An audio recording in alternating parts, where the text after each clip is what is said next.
Então, hoje a gente vai trabalhar a função direção, tá? E aí a aula ela consiste, então, da gente fazer o acompanhamento pelos slides. Eu coloquei para vocês um capítulo aqui do livro do Williamson, né? Capítulo 14, que é sobre liderança. Daí depois a gente tem um vídeo, tá? Que é 5 maneiras de lidar com uma era de mudanças constantes, tá? A gente tem que associar, então, a tarefa vai ser associar os 5 imperativos estratégicos, que é o que é trabalhado no vídeo, né? E juntar esses com a função do administrador, que a gente já viu. Então, planejar, organizar e dirigir, que a gente vai trabalhar hoje. Então, aí aqui vocês vão ter um link para o vídeo, né? Vocês podem clicar aqui nesse link e ele vai abrir o vídeo. E aí eu coloquei para vocês hoje, e aí eu vou colocar nas aulas anteriores também, na da semana que vem, uma revisão do capítulo. É um resumo de cada tópico trabalhado nesse capítulo de administração, tá? Então, aqui está um que é referente ao resumo desse capítulo.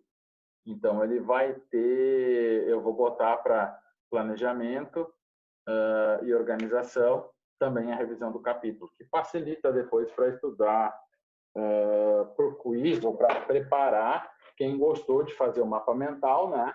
Para também poder fazer um mapa mental para funções administrativas. Tendo em vista que o mapa mental não é obrigatório nessa segunda parte, né? Mas é um exercício que pode ser feito quem fez o mapa mental e gostou e achou melhor para se organizar, pode desenvolver agora o seu mapa, tá? Então, a gente vai trabalhar essa aula e a aula da semana que vem, tá? Depois, lá no dia 1º de junho, a gente tem a palestra do presidente do CRM, né? Não, dia 31/6 a gente tem o quiz, então, das funções administrativas. Dia 8 de junho a gente tem a nossa webconferência com a Cláudia Abreu, que ela é a presidente do CRA, que é o Conselho Regional de Administração, né? E daí dia 15 de junho e 22 de junho a gente tem a apresentação do documentário. E na nossa última aula, dia 17, né? Da aula 17 e 29/6, a gente tem um encontro com o mercado. E aí eu vou marcar uma videoconferência com o diretor de vendas, né, da área comercial da L'Oréal, tá? Então essa é a ideia. Se não for o diretor da L'Oréal, vai ser o presidente financeiro de um clube de futebol. Então a gente está organizando esse último encontro ali para a gente poder fazer um bate-papo, trocar uma ideia com essas pessoas, tá? Então, se a gente for ver, hoje é a aula, então, de número 11, e a gente só tem mais 6 aulas, né? Então, tá, o semestre, mesmo à distância, ele está voando para a gente, tá bom? Semana que vem, pessoal, eu vou dar para vocês o feedback da avaliação da mediação online, né? Então, sai um relatório dos pontos da mediação online, e aí eu vou receber essa semana, e aí a semana que vem eu posto para vocês aqui já como é que foi a avaliação e tal, e aí para a gente fazer uma discussão, que pontos a gente pode melhorar da disciplina ou da mediação para ficar mais fácil para a turma como um todo, tá bom? Então, vamos ao que interessa hoje. Alguém tem dúvidas, quer fazer alguma pergunta, está com alguma dificuldade no trabalho? O que vocês querem avançar em alguma coisa? Está tudo certo?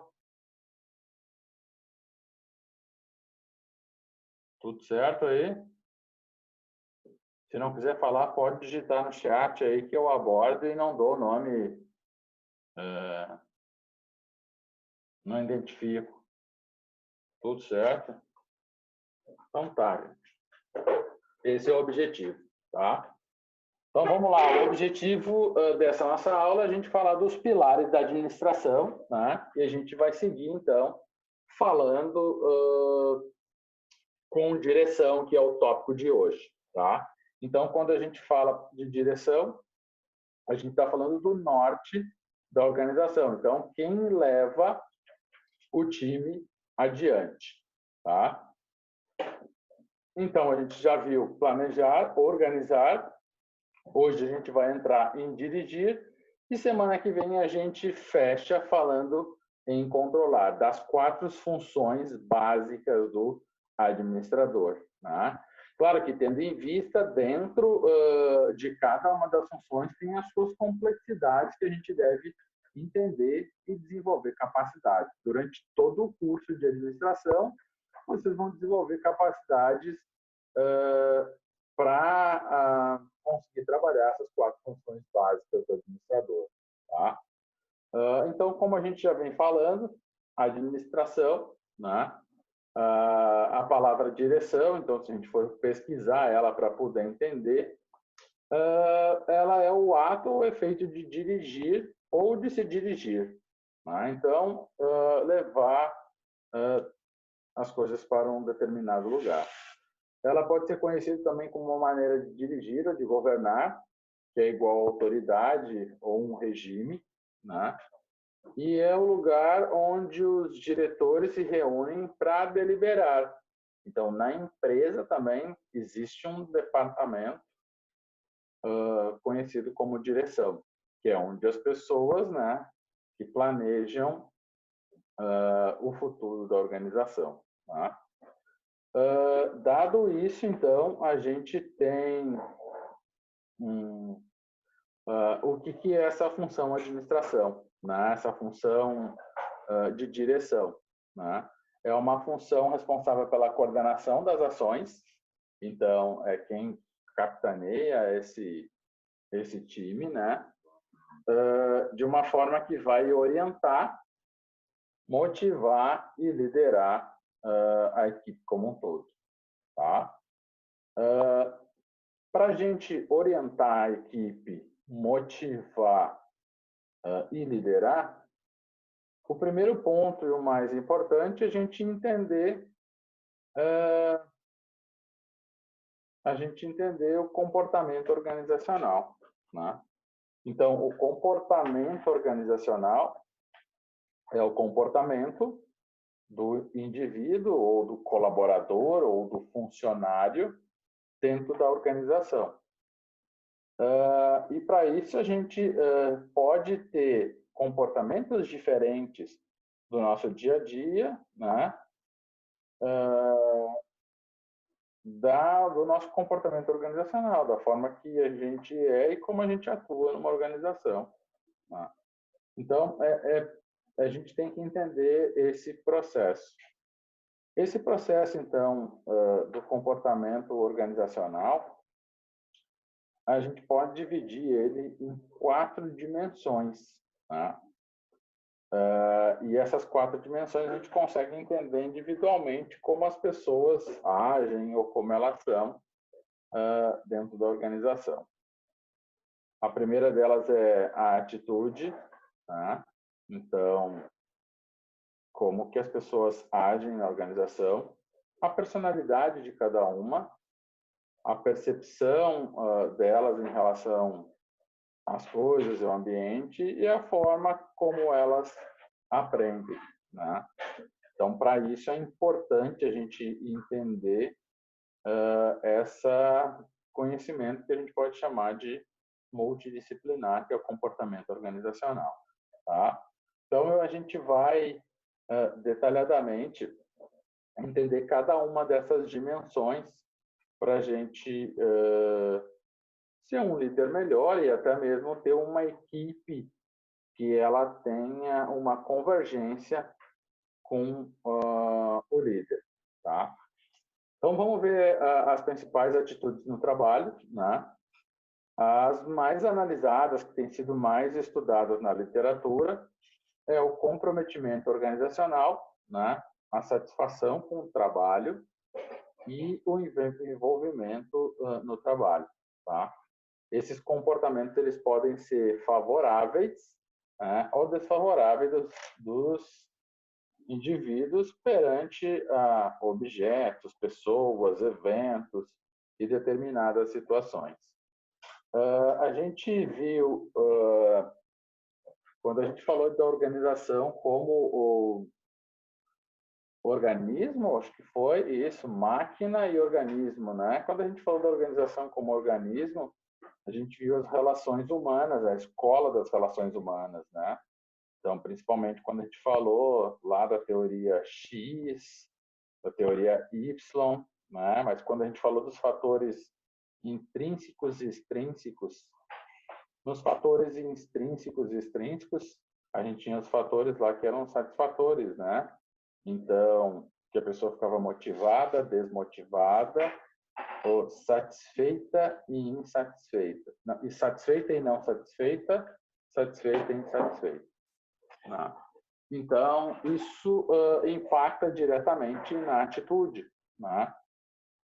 Então, o comprometimento que a pessoa tem com a organização, e aí o comprometimento, a gente lê o caso lá, né, do bate-papo na livraria, e aí lá demonstrou as atitudes que os colaboradores tinham com a organização. A satisfação deles com o trabalho, o envolvimento com o trabalho, e aí enquanto achava, quanto o Masashiro, o professor, né, era muito satisfeito com o trabalho, bem envolvido, tinha um grande comportamento organizacional, tinha um grande comprometimento organizacional. A gente tinha os outros dois, que agora não me lembro o nome, né? Tinha um outro também que era muito parecido com o Masashiro, que concordava e tinha essas atitudes bem visíveis. E eu acho que era o Moisés, né? O Moisés era desfavorável à situação. Né? Então, as atitudes que as pessoas têm podem impactar na sua rotina diária de trabalho, né? Tanto no engajamento do indivíduo com a organização, como a satisfação da pessoa no trabalho. Então, é muito importante para a organização a gente entender, por parte dos colaboradores, os traços de personalidade. Né? Então, nos traços de personalidade, a gente tem diversos inventórios que são utilizados por profissionais de recursos humanos, mas mais especificamente por psicólogos. Né? Então, quase sempre os gerentes de recursos humanos, pelo menos nas empresas que eu trabalhei, eles têm grande parte da sua formação na área da psicologia. E depois, eu acho que isso vocês vão perceber mais adiante, né? Quem pegou a área de gestão de recursos humanos vai ver que, às vezes, esse administrador, o coordenador da área de recursos humanos, ou ele é psicólogo, né? E fez uma especialização em administração, gestão de negócios, ou ele é um administrador e fez uma especialização em liderança, coach, algo desse tipo. Né? Então, por que isso é importante? Porque quando a gente está falando em gestão de recursos humanos, lembra lá que no começo a gente falou em planejamento, né? Que a empresa tem um propósito, uma visão, uma missão, e ela tem também valores. Né? Então, os valores vão estar muito ligados à questão da personalidade das pessoas, né? Porque um valor, ele é quase que como uma personalidade, né? Então, é uma coisa que persiste na pessoa ao longo da vida, um valor que ela tem. Se eu sou ético, não importa o que acontecer, eu vou levar isso para o longo da minha vida, né?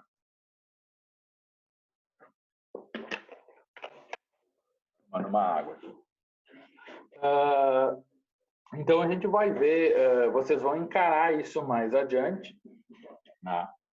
Que para vocês fazerem quando vocês fizerem processo seletivo para trabalhar em algumas empresas, vocês vão ver que as empresas vão aplicar em vocês testes de personalidade, né? Por que que as empresas, principalmente as grandes empresas, empresas internacionais, elas fazem isso? Porque as empresas buscam perfis de pessoas, né, para determinados cargos. Então, para atuar naquele cargo, eu preciso de um perfil determinado. E aí, se a pessoa não tem esse determinado perfil, né, provavelmente ela não vai ser contratada para esse cargo. Muitos de vocês que fizeram durante o ensino médio,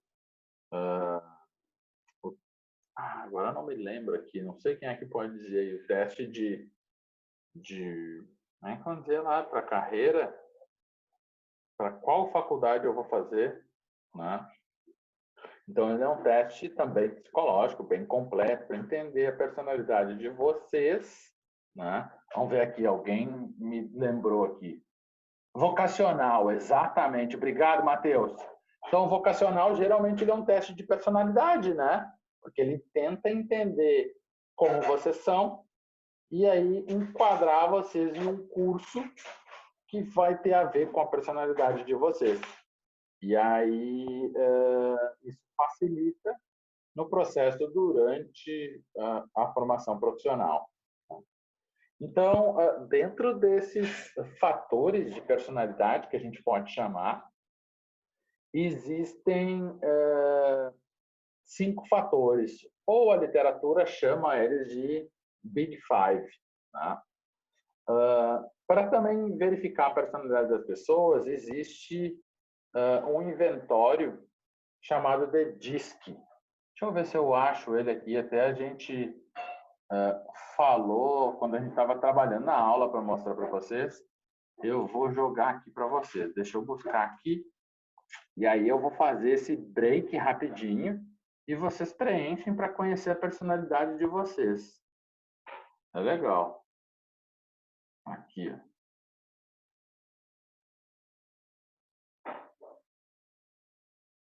Deixa eu só abrir aqui para ver se é esse.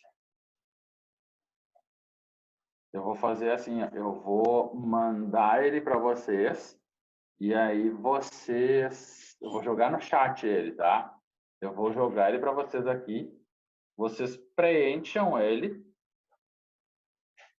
E aí, quando terminarem, vocês me dizem no chat, tá pronto, não tá, que daí a gente segue adiante a aula. É importante, porque isso pode definir como vocês vão ser como profissionais. E aí tem que entender que para cada cargo que a gente busca ou na profissão, isso importa, tá? Então tá aqui, ó, pactorh.com.br, teste diz. Faço o teste agora mesmo. Quando a gente contrata um profissional, um headhunter, que é uma pessoa que caça talentos, vamos dizer assim, ou caça vagas para a gente, geralmente as empresas aplicam esse teste, o DISC, tá? Ele é muito parecido com o Big Five também, que depois eu vou mostrar para vocês cada uma das dimensões, e daí a gente aprofunda para entender um pouquinho mais, tá? Então, vou deixar para vocês fazerem agora, e aí a gente, quando vocês terminarem, me avisem aqui no chat. Vou até pausar aqui a gravação da aula. Tá? Deixa eu só me lembrar aqui. Diz o que ele quer dizer. Agora não me falhou aqui na... Diz que teste. Opa, não é decidiram. Diz que teste. Quero ver as dimensões aqui para lembrar.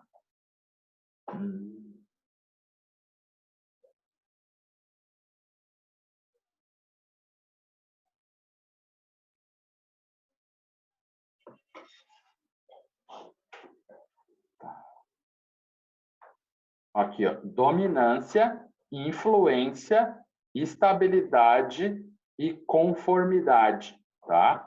Deixa eu compartilhar aqui com vocês, ó, que daí a gente consegue ver. Ó, 4 perfis comportamentais. Dominância são pessoas que possuem maior facilidade em lidar com desafios. Em lidar com desafios. Suas características predominantes são determinação, exigência, domínio sobre a situação e ousadia, tá? Influência são pessoas mais emocionais que possuem grande habilidade em influenciar pessoas. Suas características são entusiasmo, persuasão, comunicação efetiva e otimismo. Estabilidade, pessoas que lidam melhor com rotinas e padrões. Suas características predominantes são paciência, tranquilidade, confiabilidade, lealdade, persistência, gentileza e previsibilidade. Conformidade, são pessoas que possuem a sua maior facilidade em lidar com regras e processos. Suas características predominantes são senso analítico e lógico, disciplina, cautela, perfeccionismo e precisão. Gente, só para... vamos ver aqui, tem um chatzinho aqui. Sor, a Nassara e a Cabral são as mesmas. Ah, tá bom, Yasmin, desculpa aqui. Eu acho que... Será que é as mesmas? Espera aí, deixa eu ver aqui. Ah, tá, é a Longaray, isso aí. É que eu olhei os dois nomes e aí eu falei o primeiro e o segundo separado. Então, assim, ó, esse teste que apresentou aqui para vocês do Pacto RH, ele deu só uma dimensão, tá? Mas quando a gente faz esse teste com o Red Hunter, ele tem um custo, esse teste, tá? Porque ele é um inventório homologado, certificado, ou seja, existe um dono desse documento, então, cada vez que as pessoas fazem, tem que pagar um royalties, então, ele dá só uma dimensão, mas ele sempre apresenta, quando a gente faz lá, como é que a gente já fala? O teste vocacional, então a gente tem várias dimensões, aqui também tem essas 4. Então, eu só posso ser mais influente, posso ser nada de conformidade, e um pouco mais de dominância e tal. Então, ele vai separar em dimensões. Ele dá quase como um gráfico de curva, assim, mostrando, eu sou assim, sou para baixo e tal. Ele ajusta nesse sentido. Tá? Deixa eu ver aqui se vai... acho que está aparecendo, né? Está aparecendo aí o meu perfil para vocês? Vamos lá. Sua personalidade diz que dominante é a influência. Então, eu sou o I, tá? Você tem ênfase em influenciar e persuadir os outros. Gosta de trabalhar em equipe, de compartilhar e motivar os outros. Quando eu me sinto lógico, não sigo meus instintos. Aí é que arruma o problema. Tá? Então, bastante instintivo. Pessoas influentes costumam influenciar e persuadir os outros de forma espontânea. Gosta de trabalhar em equipe e de compartilhar. É aberta e tem motivo os outros. Entusiasmado, não tem medo de confiar, é otimista, faltante, impulsivo e emocional. Relacionando as situações sociais e de comunicação. Pessoa com característica forte, influencia outros a falar, tende a ser emocionais, descrito como convincente, magnético, político, entusiasta, persuasivo, caloroso, demonstrativo, confiante nos outros e otimista. Pessoa com baixa característica, entende? Por isso que eu falei o nível alto e baixo para vocês, né? Se eu fosse baixa nessa dimensão, se eu tivesse as outras dimensões, eu seria influenciado mais por dados e fatos e não por sentimentos. Então, reflexivo, factual, calculista, cético, lógico, desconfiado, pessimista e crítico. E aqui tá, então tem os pontos fortes, né? E aqui os pontos limitantes. Abandona quando há conflito, então quando tem muita discussão, resolve aí que não é comigo. Bastante otimista, né? Então isso pode ser ruim, né? Vai dar tudo certo, pum, quando vê o mundo caiu, não, mas está tudo certo, né? Serem direto na comunicação, então dá uma curva para falar, então não vai direto ao ponto. Fala muito rápido, problemas com o tempo, problemas em completar tarefas, desorganizado, tem problemas de comunicação, confia demais nas pessoas, fala sem pensar e perde o foco com facilidade. Muito eu, tá? Então, eu queria saber aí alguém que quer dizer, professor, acho que não sou eu o que eu fiz aqui. Então, esse é o meu perfil e tem muito a ver comigo, né? Principalmente nos pontos negativos. Isso é legal, gente, porque sempre numa entrevista de vocês, as pessoas vão perguntar para vocês qual é o ponto negativo que vocês têm, né? Então, por exemplo, um ponto negativo meu é abandonar quando eu tenho conflito. Vocês vão ver que tem outro perfil que quando tem conflito o cara vai lá e briga mais ainda, tá? Então, no processo de entrevista, eu posso saber quais são meus pontos limitantes e na hora que eu for fazer uma entrevista, Clécio, o que tu acha que tu tem que melhorar? Quais são teus pontos limitantes? Eu digo, eu perco o foco com facilidade. Então, se eu estou fazendo uma tarefa, as pessoas me chamam para fazer outra coisa, às vezes eu perco o foco. Então, eu preciso estar concentrado na minha tarefa, botar um fone lá e pensar só naquilo. Tá? Eu falo muito rápido, então isso pode ser que as pessoas não entendam, eu tenho que falar de novo. Então, às vezes eu percebi aqui, como, por exemplo, algum de vocês, prof, o que é para fazer? Ou seja, de repente eu falei muito rápido e vocês não conseguiram pegar a ideia. Né? Então, esse teste é importante porque vocês podem fazer esse teste 100 vezes. Provavelmente 90, 95% das vezes ele vai dar o perfil que vocês são. Então, não adianta manipular ele. Quando vem as 4 palavras, vocês têm que ver qual que vocês se identificam primeiro e clicar nela. Tá? Porque essa está muito dada como vocês são, da forma que são. Tá? Alguém quer falar aí, gente? Chegou a fazer, Lucas? Sei que o Lucas é bom, ele sempre fala. Não fiz, não cheguei a fazer, eu deixei para fazer depois e prestar atenção aí no que tu estava comentando e tal.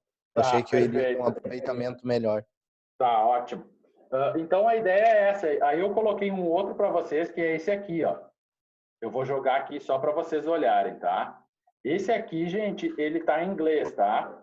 Quem tiver um pouco de dificuldade do inglês, o que que eu recomendo, ó? Vocês estão vendo esse, né? O Big Five Project. Então, se vocês tiverem dificuldade, ele está aqui em inglês. E aqui tem ó, mudar língua, inglês, alemão, espanhol e holandês. Então, se vocês clicarem antes disso, vocês têm aqui uma opção, ó, que ele vai pedir para vocês se compararem com alguém, né?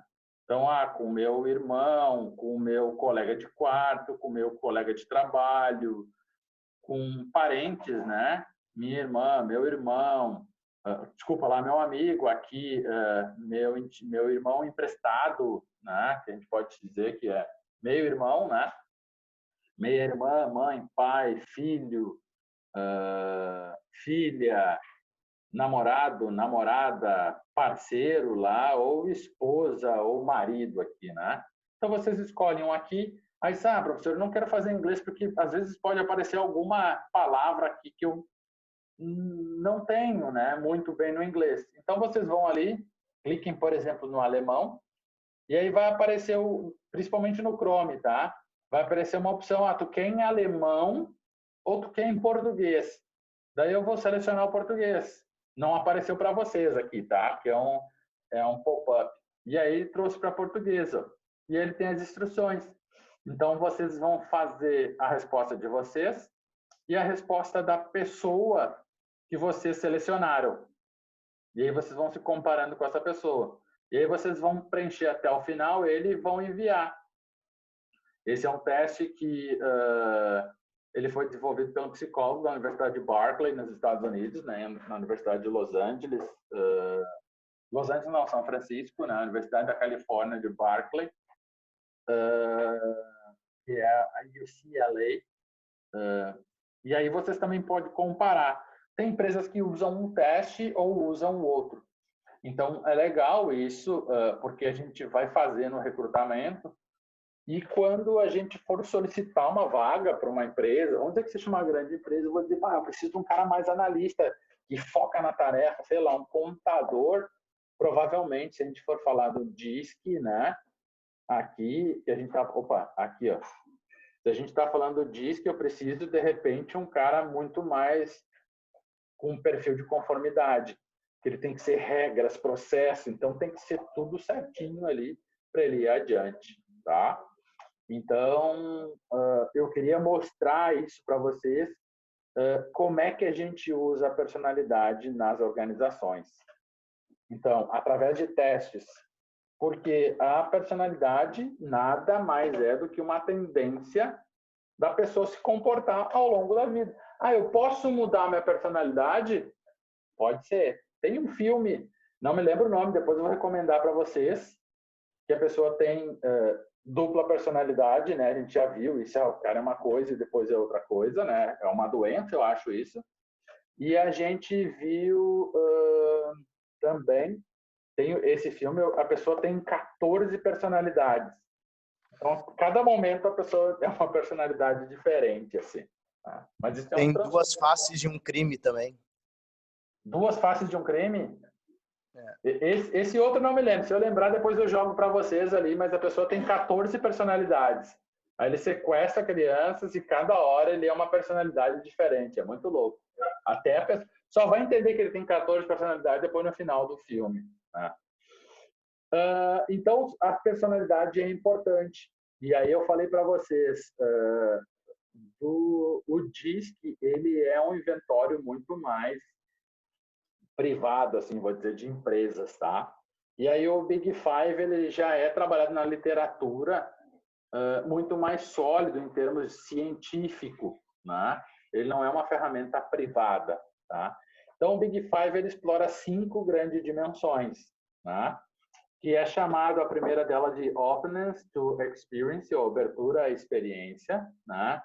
Conscientiousness, ou conscienciosidade, extraversion, ou extroversão, agradabiliness, simpatia ou amabilidade, né? Neuroticismo, que é neuroticismo ou estabilidade emocional.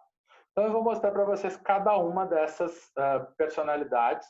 E aí, aqui também, gente, como ela é mais ou menos, então eu sou menos isso e mais aquilo, ou seja, todas as pessoas têm as 5 dimensões. Numas pode ser muito baixa e em outras muito altas, tá? Então a gente vai falar cada uma delas aqui. E aí, claro que dependendo do tipo de personalidade, a gente tem mais um fator ou menos outro, e isso impacta às vezes no cargo, na posição e na função que a gente vai buscar. Abertura a novas experiências, então é um traço que indica disposição e habilidade de lidar com o novo. É comum em pessoas liberais que aceitam correr risco e se acostumam facilmente a situações dinâmicas e que se modificam rapidamente. Tá? Então, a pessoa aqui é suscetível a risco. Então, se a gente comparar uma pessoa com abertura para novas experiências e uma para baixa, para não aberta para novas experiências, a gente poderia ter aqui quem investe em bolsa de valores e quem investe em poupança. Então, tem um que é muito mais arriscado e um que é muito mais conservador, né? Então, claro, aqui a gente também tem outras dimensões disso. Conscienciosidade, habilidade de seguir padrões, regras, ordens, além de desenvolver também objetividade, capacidade de desenvolver métodos eficazes para solucionar problemas, organização, persistência e pontualidade. Se a gente for comparar com o DISC, esse cara aqui é o conformidade. É o Zé padrão, né? Então, vou fazer quase que os engenheiros têm muito essas características. Os estatísticos, os desenvolvedores de software, de sistema, vão ter essa dimensão muito elevada. Tá? Então, aqui a gente consegue definir outra dimensão. Né? Extroversão é a facilidade de interagir com pessoas, se sentir bem, coletivo. Esse indivíduo tem talento de se relacionar, dialogar, lidar com equipes. Extroversão, muito parecido com um pouco aquele perfil que apareceu para mim. Né? Amabilidade, capacidade de se preocupar com o próximo, se colocar no lugar do outro, ajudar e ter empatia. Essas pessoas tendem a perdoar, são amigáveis e honestas. Né? Aqui tem a galera que trabalha com voluntariado. Então, o voluntariado ele tem uma capacidade muito grande de amabilidade, né? Já o egoísta é totalmente o outro extremo, né? De repente, para alguma atividade, ser egoísta é muito importante, né? Para um posto. Ah, mas para que vai ser egoísta? Sei lá, de repente o cara que trabalha na bolsa de valores, ele tem que ser mais egoísta. Ele tem que pensar na lucratividade dele, né? Ou da carteira dele, sei lá. O último, então, estabilidade emocional, dificuldade de reagir a fortes emoções e de se recuperar após a vivência de algum impacto emocional. O maior nível de ansiedade e reatividade nesses indivíduos, tá? Então, aqui é a mesma coisa, tá, gente? Um diretor financeiro. Provavelmente, existe um perfil de personalidade que as empresas buscam. E aí, o que a empresa faz? Ela envia esse teste, o cara se inscreve lá, eles olham o currículo, pô, pelo currículo, esse cara aqui é bom. Joga o teste nele. Esse cara aqui é mais isso do que a gente procura. Então, já é uma forma de filtrar pela grande quantidade de profissionais, às vezes, que os postos, as vagas têm, eles chegam a um perfil mais desejado. E aí, com base naquele perfil, se seleciona as pessoas, né? Lembra que eu falei para vocês, eu acho, quando a gente falou na organização como cultura, eu falei para vocês da Melius, né? Quem acompanhou aquela aula, a Melius, eles têm o guardião da cultura. Então, claro, eles têm, as pessoas que trabalham na Melius têm que ter a personalidade da Melius, ou a personalidade da sua função. E aí a empresa, ela vai mais adiante, tá? Então, é importante a gente conhecer a personalidade. Até porque, mais adiante, eu vou mostrar para vocês a teoria da liderança. E aí a gente vai ver que a personalidade é muito importante, tá? Ficou claro, gente, em termos de personalidade para vocês aí? Por que é importante a gente conhecer as pessoas, né? Conhecendo as pessoas, a gente consegue manipular elas melhores também, né? Olha o meu perfil de influenciador, né? Vamos lá, traços de personalidade. A gente também tem um outro estudo que aponta que as pessoas têm 3 traços de personalidade, tá? Então, se ligando lá naquela questão do Big Five, estudos apontam que existem pessoas que são que têm o seu locus de controle interno ou externo. Ou seja, tudo que acontece é consequência, tanto fracasso e sucesso, é consequência da habilidade dos meus esforços. Se eu fracassei porque eu poderia ter dado mais de mim, né? Poderia ter estudado, ter tirado mais tempo, poderia ter começado no primeiro dia e não ter deixado para o último. Então, isso é locus de controle. Todas as coisas que eu desejo fazer dependem de mim. E aí, tanto no sucesso quanto no fracasso, né? Também tem o locus de controle externo. Então, a pessoa ela é um locus de controle mais interno ou mais externo. Professor, eu não consegui estudar porque o vídeo não estava lá. E aí o vídeo não estava lá, não consegui acompanhar a aula, e daí o Moodle deu problema. E aí, com o Moodle dando problema e o vídeo não estando lá, eu não consegui fazer. Ou seja, a culpa é toda do outro, nunca minha, né? Já o cara que tem locus interno vai dizer assim, professor, não consegui assistir a aula, mas terminou a aula, ele manda uma mensagem, professor, olha só, não assisti a aula, o que eu posso fazer para recuperar e tentar entender isso? Beleza, o cara vai lá e busca, né? Então, a gente tem essa diferença também que influencia a personalidade do indivíduo, né? O locus de controle. Depois a gente tem uma outra chamada de maquiavelismo, né? Tem um livro muito bom que vocês podem ler que é sobre o Maquiavel, né? E aí o Maquiavel ele diz que as pessoas têm tendência, né? Existe o maquiavelismo, o cara que é sádico, mal, né? Então que é uma tendência de direcionar o comportamento para aquisição e poder e manipulação dos outros. Então, ser maquiavélico é ruim? Não, maquiavélico é bom, dependendo do nível, né? Então, olha só, quando o cara tem uma cotação muito elevada na escala de maquiavelismo, ele pode se comportar de forma egoísta e hostil em relação aos outros.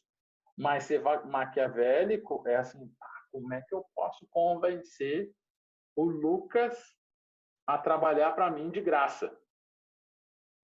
Pode ser maquiavélico, mas é uma forma de usar os teus liderados a fazerem coisas que tu deseja, né?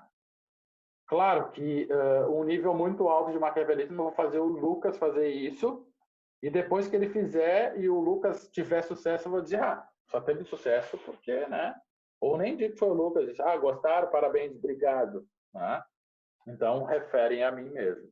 Automonitoramento, habilidades do indivíduo, então, de ajustar seu comportamento a fatores externos e situacionais.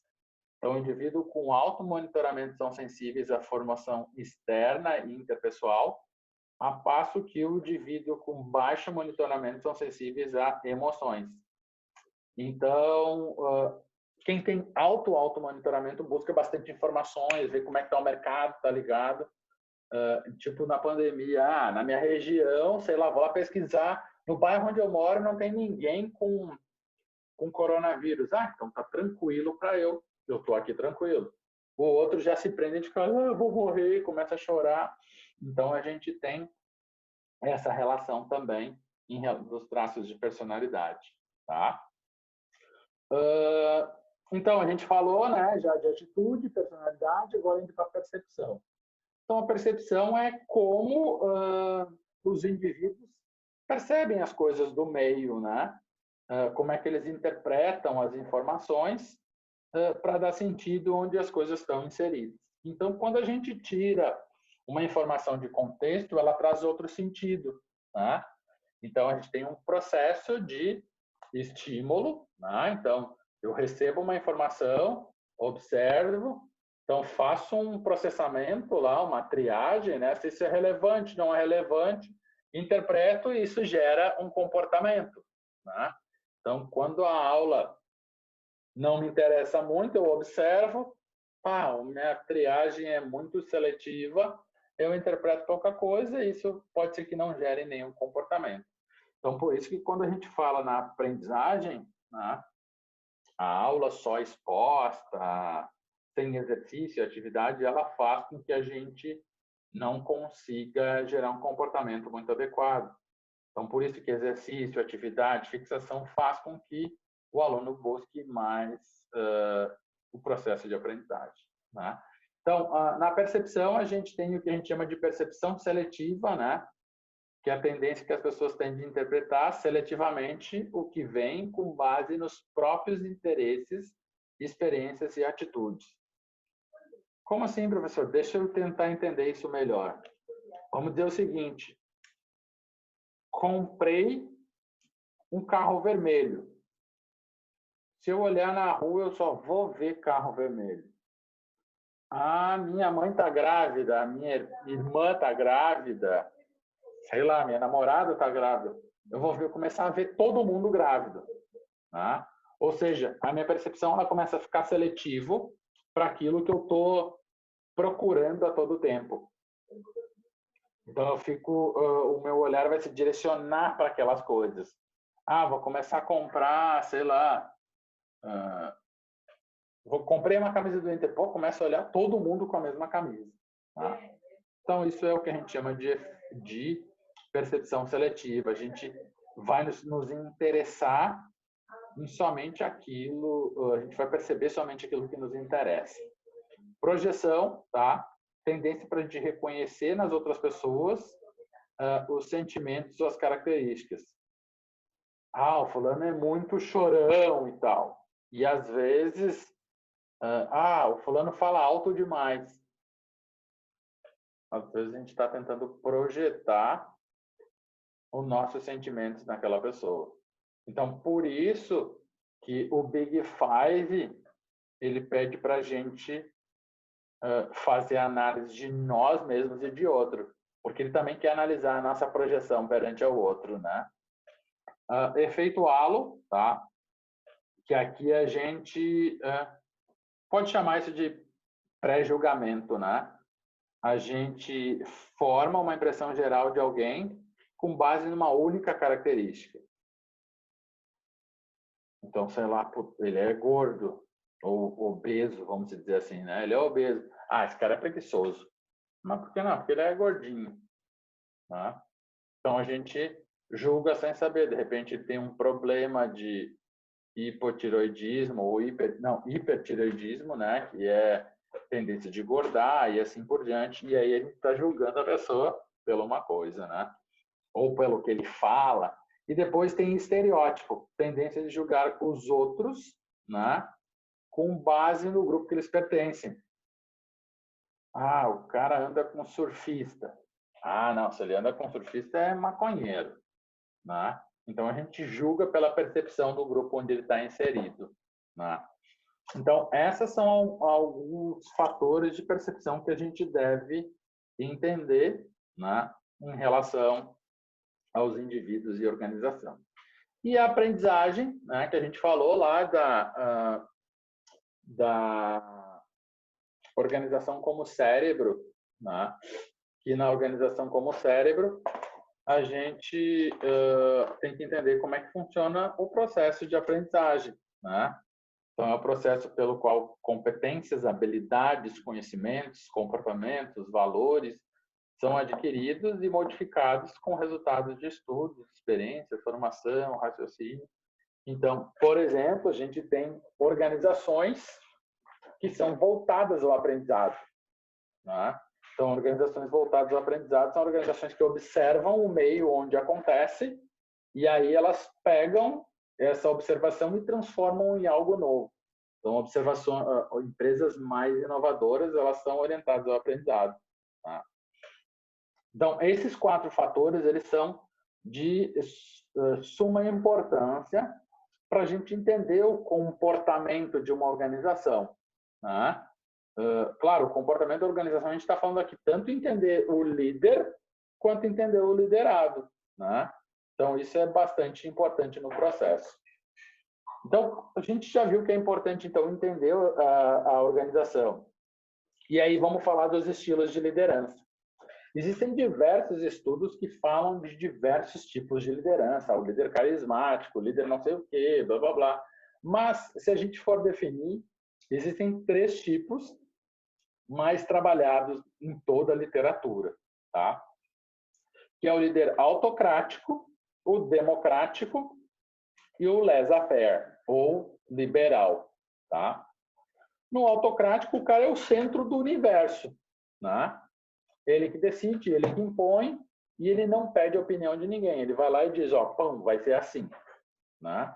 O democrático não, ele tem a ideia, ele propõe e aí aceita sugestões, né?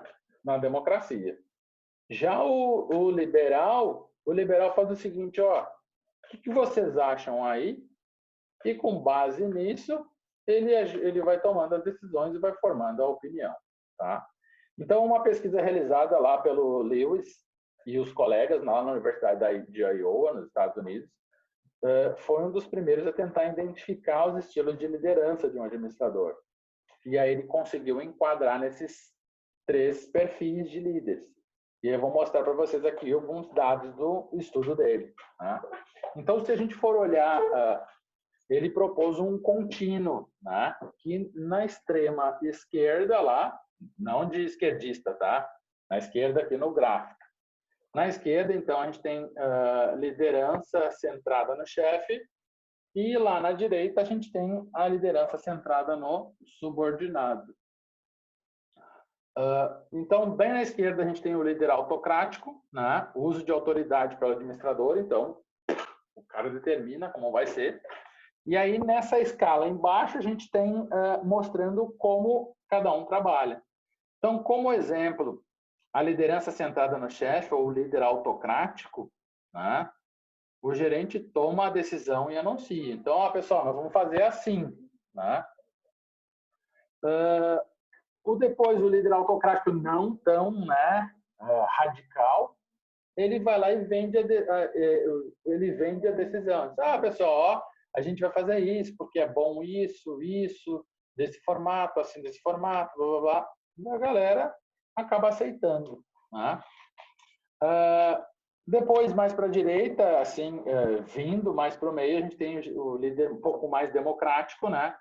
Que ele apresenta a ideia, pessoal, a gente vai ter que fazer assim, e aí abre espaço para perguntas. Mas por que a gente vai fazer assim? Por que não sei o quê? Mas eu não gosto muito. Beleza, só abriu para ideias. Né? Não quer dizer que ele vai tomar, dependendo de se for muitas ideias, ele pode, né, decidir por outro formato. Depois a gente tem o gerente bem democrático, né? Ele apresenta uma decisão provisória e sujeita à mudança. Então, ele joga para as pessoas, né, a decisão e aí está esperando. Se alguém reclamar, dependendo da maioria, ele pode mudar ou não. Né? Então, é quase como um presidente faz isso. Né? Então, o presidente impõe uma medida, né, provisória, que a medida provisória é o poder de canetaço que um presidente tem, né? Presidente de uma república, né?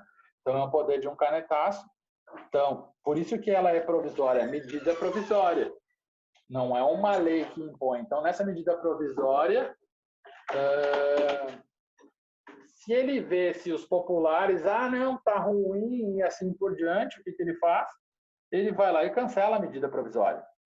Então, isso seria um líder democrático, né? Dependendo do que o povo diz, ele vai lá e muda. Depois, indo para o laissez-faire, o gerente apresenta o problema e recebe sugestão e toma a decisão. Diz, nós temos esse problema aqui, pessoal. Né? E aí todo mundo dá sugestões, o cara pensa lá e tenta resolver. E indo bem para a direita lá, né?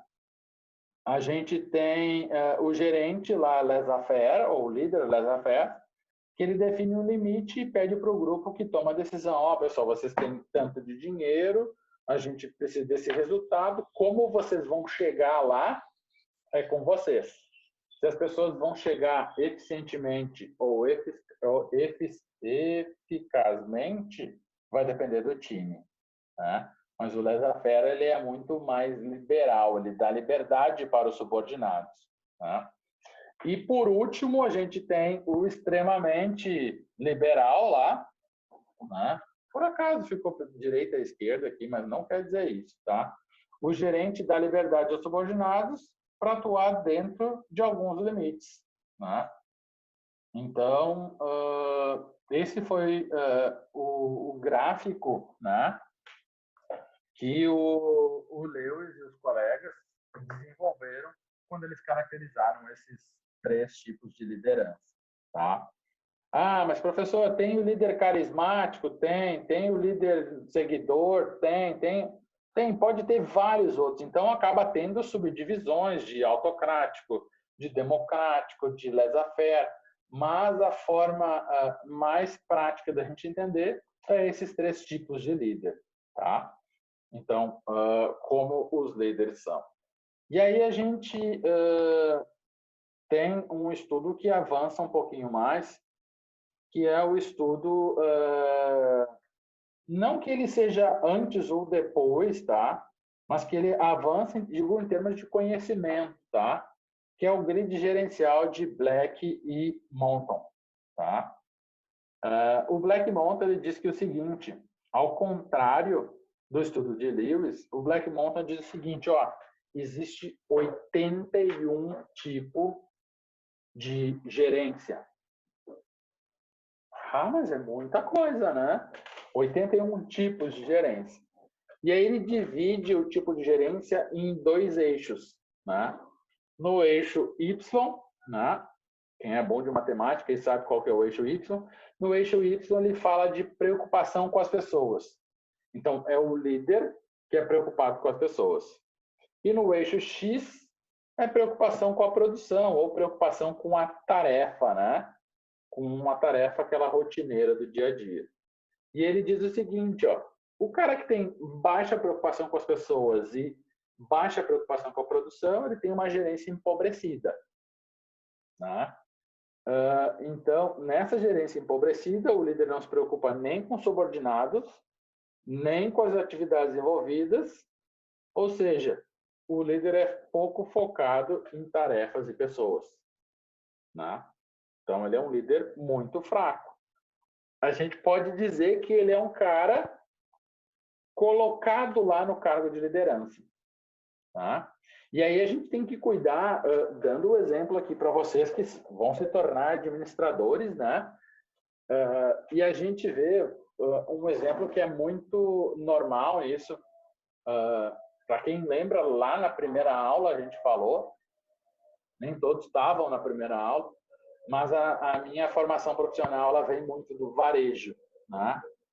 E no varejo a gente tem uma profissionalização muito baixa, não é profissionalização, pode ser uma profissionalização muito baixa, né? Ou seja, as pessoas que trabalham lá, elas não têm uma formação específica para isso. E aí o que a gente observa? A gente tem um turnover muito alto. Vocês vão estudar esse termo mais adiante. O turnover é a taxa de troca de funcionários.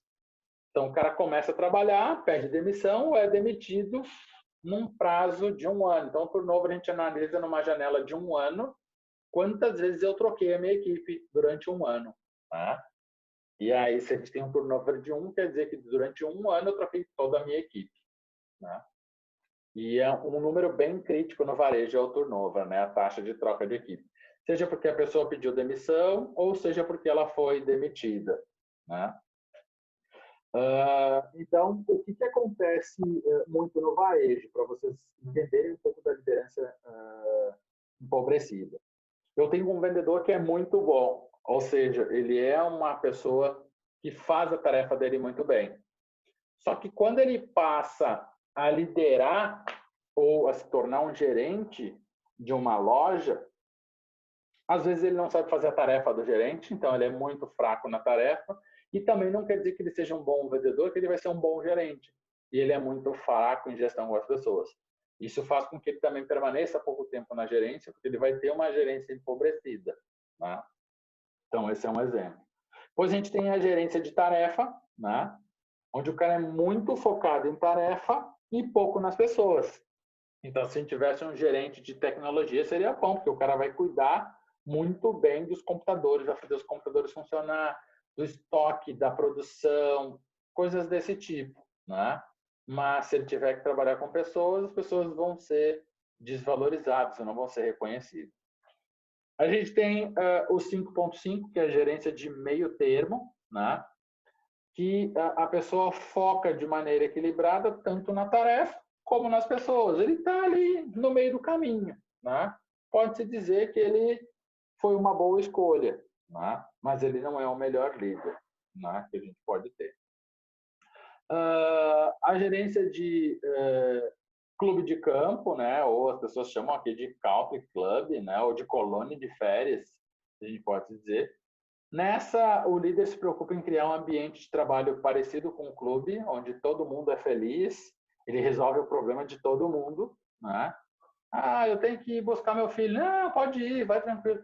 Eu tenho um casamento. Não, tudo bem. Ou seja, ele é muito popular, as pessoas adoram trabalhar com ele. Mas nem sempre, ou quase nunca, ele é um cara muito bom para a organização. Porque ele pode sacrificar a entrega de uma tarefa ou da produção em detrimento das pessoas. Claro, vocês podem pensar o seguinte, professor, mas quando a gente falou na escola das relações humanas, se a gente tiver um clima bom, a gente pode fazer as coisas, nem que seja antes ou depois, né? Mas a gente não tem. Se a gente fosse falar aqui de efetividade, a gente perde efetividade, né? Porque eu vou perder eficiência. Ou seja, eu não vou fazer da melhor forma. O que vai acontecer? Como eu não vou ter gente suficiente, eu vou ter que... Estou dando um exemplo, que eu dei folga para 2, 3. eu vou ter que fazer com que aqueles que ficaram trabalhem mais. E aí eu vou ser eficaz, mas não vou ser eficiente. Tá?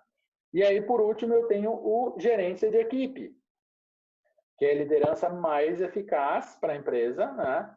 Onde as tarefas são bem executadas dentro de um bom ambiente de trabalho. Então, o cara é bom com as pessoas e bom com a entrega das tarefas. Tá? Então, foi esse o grid que o Black e Moulton desenvolveram em 64, mostrando que as pessoas podem, que os líderes, né, podem estar dentro desse grid. Tá? Então, eu posso ser um líder lá, sei lá, 4, 8. Tá? Então, sou 4 com pessoas e sou 8 com tarefas. E aí eu tenho uma vocação mais voltada para tarefa. Claro, professor, eu tenho o detalhamento de todos? Não, eles propuseram essas 5 dimensões dentro desse campo. Então, eu posso ser mais para um e mais para o outro. E aí eles trouxeram essa definição. Tá?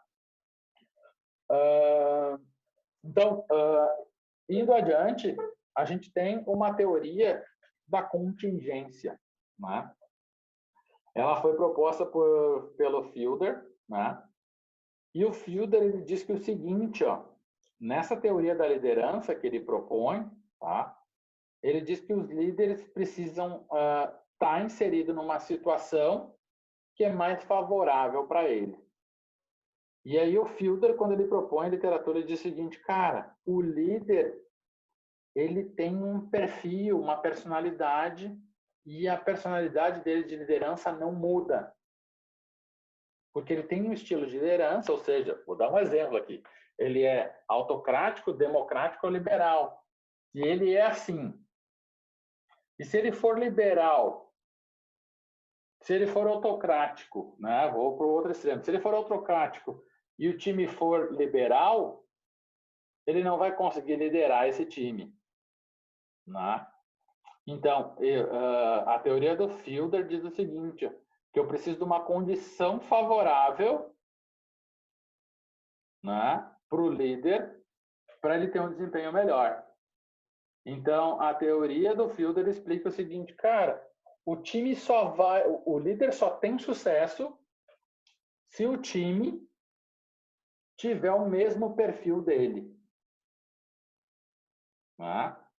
Então, a ideia do Fielder é que o líder não muda durante o tempo. Então, o líder ele vai ser sempre aquele perfil. O que a gente tem que fazer é recrutar um time que atenda a necessidade do líder. Né? Então, essa foi a proposição proposta pelo Fielder. Tá? Alguns de vocês podem estar, professor, mas muda. Né? Então, a gente montando essa aula, eu, a Ana, a professora Mayra, a professora Mayra disse, não. A Ana disse, não, o líder muda. Eu era uma líder de um tipo, hoje eu sou de outra. Então, a Ana propõe uma antitese, né? Uma antítese. Ela diz que essa teoria não explica o perfil dela. Eu já acredito que essa teoria da contingência ela funciona assim. Né? Se tu der condição de trabalho, vou dar um exemplo para vocês, tá? Vou trazer aqui para o futebol. Se vocês derem uma condição de trabalho para o técnico, o time dele vai ter rendimento. Então, não adianta ter um técnico bom assim e ter um time ruim. Ou seja, tu não tem uma condição favorável para que ele tenha sucesso. Então, se ele montar um time que tem o perfil dele, provavelmente ele vai ter sucesso. Porque as pessoas vão responder aos comandos dele mais facilmente. Se as pessoas questionarem o comando dele, provavelmente ele não vai ter sucesso. Então, o Fielder ele propôs uma escala, né? Então, existe um gráfico chamado colaborador menos preferido, né? E aí, eu aplicar essa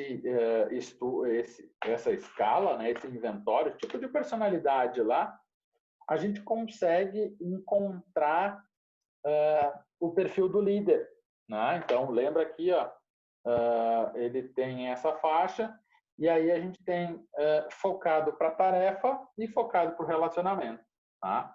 Então, no primeiro grau na teoria de contingência, a gente tem lá a relação de líder e liderado é boa, a estruturação das tarefas é elevada e o poder da posição do líder é forte, né? Então, a gente vai ter, nesse caso, bem favorável para o líder a relação com o colaborador. Então, ele vai ser visto como um líder forte, né? Então, eu posso ser ruim em relação ao relacionamento, né? Mas muito bom em relação à tarefa nessa etapa. Assim como eu posso estar lá no nível 2, também ser bom, né? Na relação líder-liderado, uma estruturação de tarefa elevada e um poder da posição lá fraco. As pessoas não me veem como um líder muito bom, né? Eu posso ter no 3 uma boa relação líder-liderado, uma baixa estruturação de tarefa, então o cara é um pouco desorganizado, né? E uma forte relação de poder. Então, essa teoria da contingência, ela propõe que eu tenho que ter um time que se ajuste melhor ao liderado. Porque, segundo o Fielder, o líder não muda o perfil. Porque o Fielder usa a teoria da personalidade. As pessoas têm a sua personalidade. Então, se a personalidade é aquilo que a gente faz ao longo da vida, eu não tenho como mudar a pessoa porque ela começou a trabalhar comigo agora. Tá? Então, essa relação ela pode ser questionada ao longo da teoria. Tá? E aí, então, como existem pessoas que não acreditam nisso, né, como, por exemplo, a professora Ana, surgiu uma outra teoria chamada teoria do caminho da meta. Né? E aí ele propõe um novo estilo de liderança. Né? E nesse estilo de liderança, ele diz o seguinte, ele sustenta que o papel do líder é ajudar o subordinado a alcançar as metas. Então, dando orientação, apoio, segurar que as metas sejam compatíveis com os objetivos da organização. Então, ele é um líder carismático, inspiracional, né? Então, quais as suposições básicas dessa teoria? Esclarecer o caminho para a meta, né? Resolver problemas, removendo os obstáculos que vai ter a ajudar os liderados, aumentar o número, o tipo de recompensa, dar incentivo para as pessoas e assim por diante, né? Fazer as coisas para satisfazer os seguidores, então elogiar e trazer uma recompensa, uma premiação, uma folga, um descanso, algo do tipo, e oferecer aos seguidores algo único e valioso, além do que eles estão vivenciando. Tá? Mas, pensando nisso, deixa eu voltar para vocês aqui com base no que eu acredito, tá? As duas teorias são favoráveis. Eu acredito que é o seguinte, que se a gente pensar nessa teoria e o cara for assim, ele está muito preocupado com as pessoas, né? Então, porque ele está pensando como as pessoas vão chegar até os objetivos. Se já é uma pessoa muito mais focada na tarefa, vai dizer, meu, a tarefa é essa, eu vou conseguir pessoas tarefeiras que façam tarefa. Aqui ele está pensando muito no liderado. Né? Então, ele diz o seguinte, ó, que existem estilos de liderança que ajudam nesse propósito da caminho da meta. Tem um estilo que é diretivo, de apoio, participativo e o cara orientado para a meta. Então, esses estilos de liderança, né, que a gente já viu que são diferentes daquele lado autocrático, democrático do liberal, então ele propõe outros aqui, isso vai gerar satisfação do subordinado e desempenho elevado do subordinado. Né? Então, o estilo diretivo para ele é para esclarecer expectativas e diretrizes, então o cara que diz, ó, espero isso, tem que fazer assim, desse tal formato. De apoio, então, é o cara mais amigável e mais acessível. Posso ir lá conversar com o meu chefe, não vou ter problema.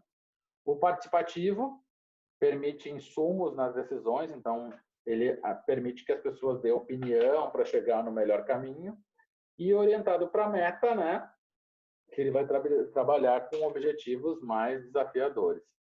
Então, dentro dessa relação, a gente tem o que a gente chama de interferências, que pode ser, né? Então, a gente tem aqui a contingência dos subordinados, né? Então, a capacidade que as pessoas percebem isso, esse estilo de liderança, ou o locus de controle, né? Se ele é externo, mas meu chefe teria que fazer isso. Eu disse, não, ele está me dando condições para isso. E a experiência dos subordinados em trabalhar com esse tipo de meta. A gente pode ter contingências ambientais também, que é a estrutura da tarefa, então como a tarefa vai ser feita, o sistema de autoridade, se ele é mais formal ou informal, né? E grupos de trabalhos lá primários, aqueles que eu estou trabalhando. Então, se o grupo que eu estou trabalhando ele é ruim, ele tem algum problema, então isso pode impactar no estilo de liderança também.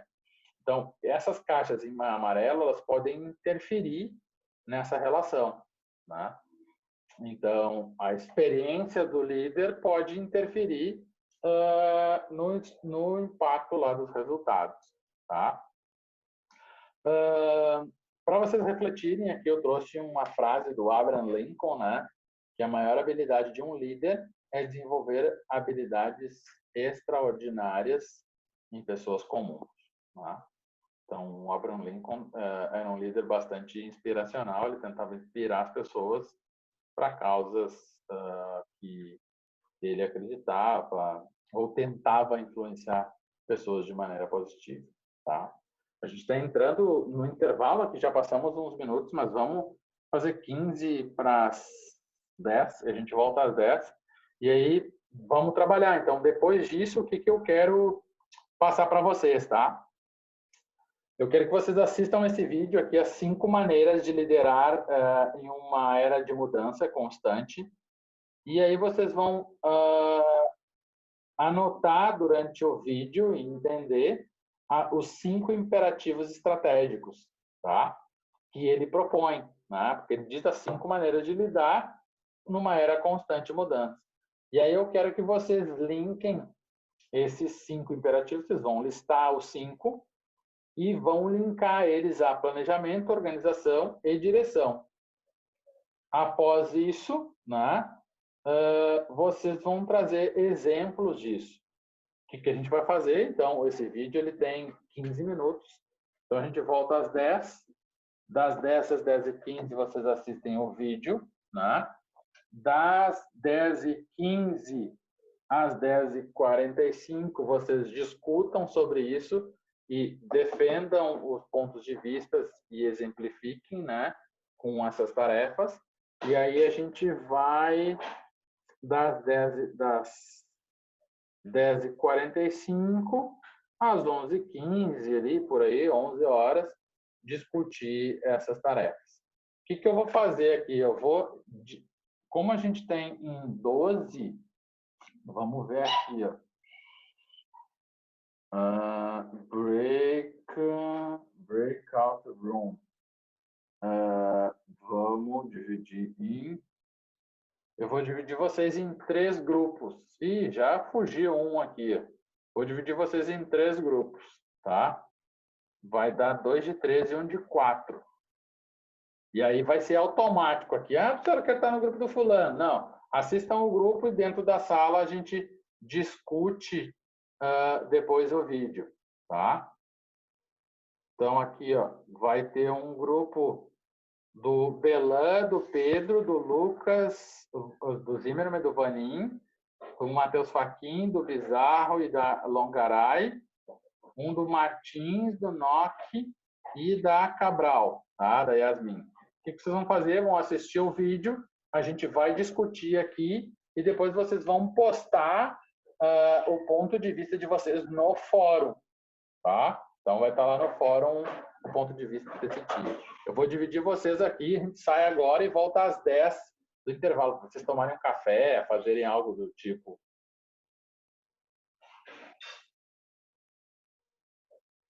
Então, deixa eu aqui, ó.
Olá, galera. Voltamos aqui, ó. Como é que estamos? Eu posso passar o vídeo aqui para vocês e aí vocês podem assistir em conjunto, já que está compartilhado aqui com vocês. Eu coloquei aqui no compartilhamento. Então, vou jogar aqui e vocês podem assistir. Depois, se quiser, pode assistir individualmente. Só quero mostrar uma coisa aqui para vocês que eu acho legal. Ó. Depois de vocês olharem, vocês podem ver aqui, ó, transcrição. E aí tem em português e aqui embaixo tem a parte do o áudio transcrito, né? E aí aqui ele aponta aos imperativos. O primeiro imperativo é priorizar as pessoas, é inspirar através do propósito. E aí vai tendo os outros, então vocês podem depois olhar aqui e ver o exemplo de cada um, tá? Eu vou jogar o vídeo aqui para vocês assistirem. Caso queiram assistir individualmente, ele está com legenda, tá?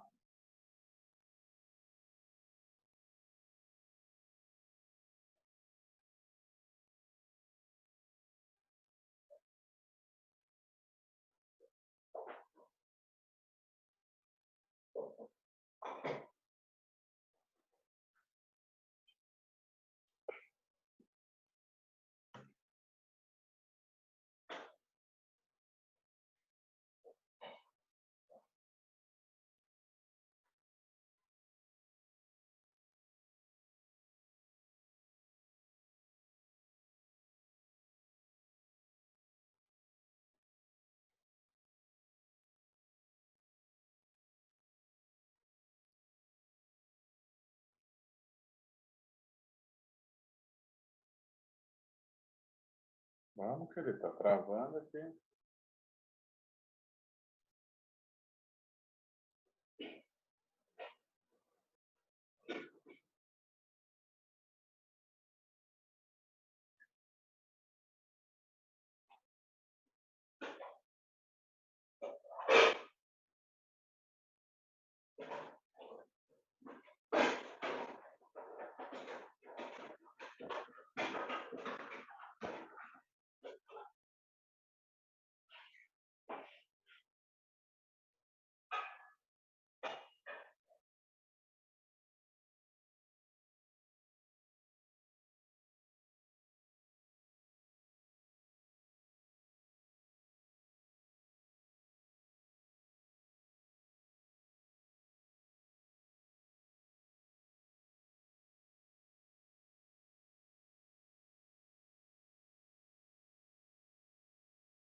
Espera que estou abrindo os vídeos aqui.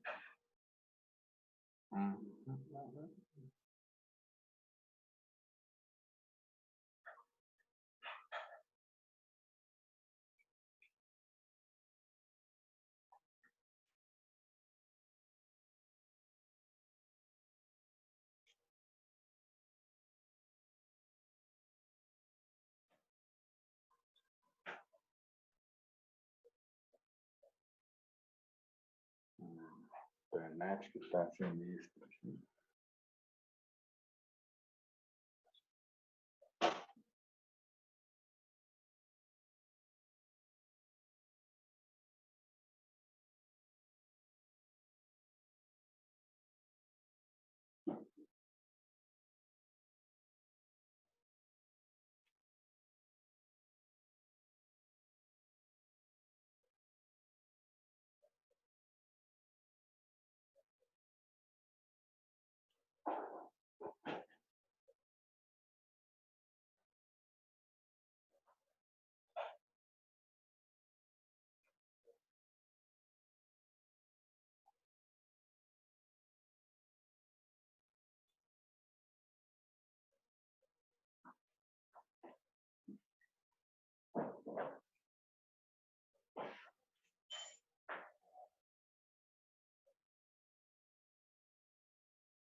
avisar aqui a galera.